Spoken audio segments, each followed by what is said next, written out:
C'est ça en réalité le thème de mon message. Retourne à Bethel. Le temps pascal est un temps favorable pour toi aujourd'hui, vu les contextes actuels où les fondements sont renversés, où plus rien n'est dans l'ordre. Les voyages d'affaires, les services dans les administrations sont réduits au strict minimum. Les voyages de tourisme, toutes choses sont bloquées. Le fondement du monde est renversé. Et alors la Bible dit dans son 11:3, lorsque les fondements sont renversés, le juste que ferait-il? Alors qu'as-tu à faire, enfant de Dieu, par ce temps qui court? Ce que tu as à faire, bien-aimé dans le Seigneur, c'est de retourner à Bethel. Dans Genèse 35, 1 à 7, déjà dans Genèse 34, verset 30, lorsque les enfants de Jacob, Siméon et Lévi ont fait périr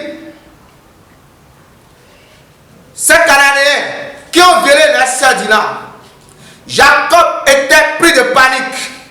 Il avait eu peur. Il voyait déjà que ce peuple est aussi nombreux qu'il pourrait les exterminer, eux étant en nombre infime. Alors, dans sa crainte, l'Éternel s'est révélé à lui pour lui dire, retourne à Bethel. Mais nous savons déjà que dans Genèse 28, lorsque Jacob, Genèse 28, 10 à 22, lorsque Jacob fuyait sa maison paternelle pour aller chercher refuge chez son oncle Laban, Dieu s'était révélé à lui. Alors il a déclaré que ce lieu, au lieu de Luz, est devenu Bethel. Parce que selon lui, Dieu est là.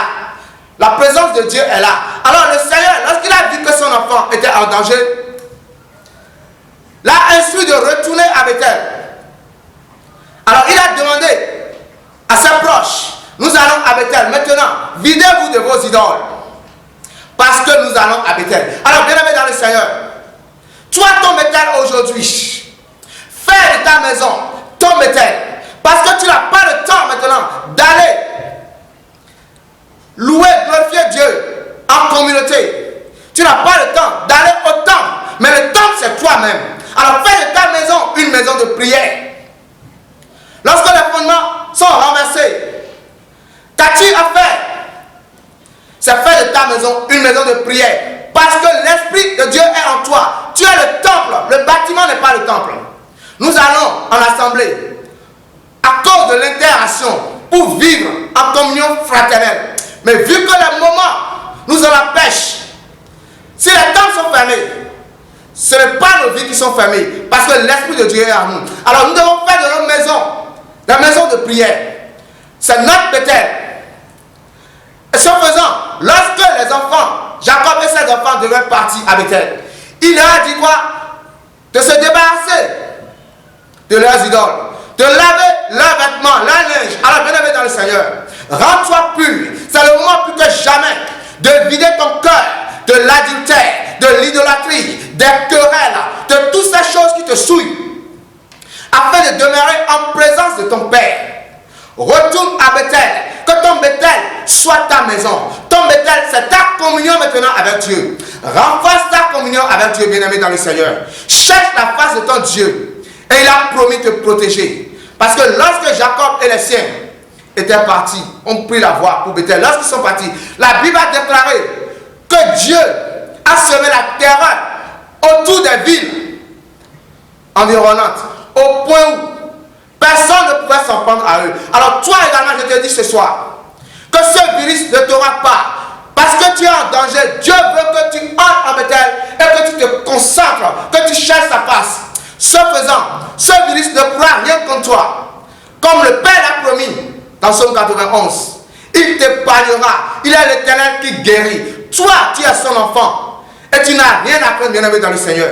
Saisis cette occasion pour faire la paix avec ton Dieu. Choisis cette occasion pour te repentir de ta mauvaise voie. Choisis cette occasion pour vaquer à la prière. Choisis cette occasion pour te sanctifier, bien-aimé dans le Seigneur.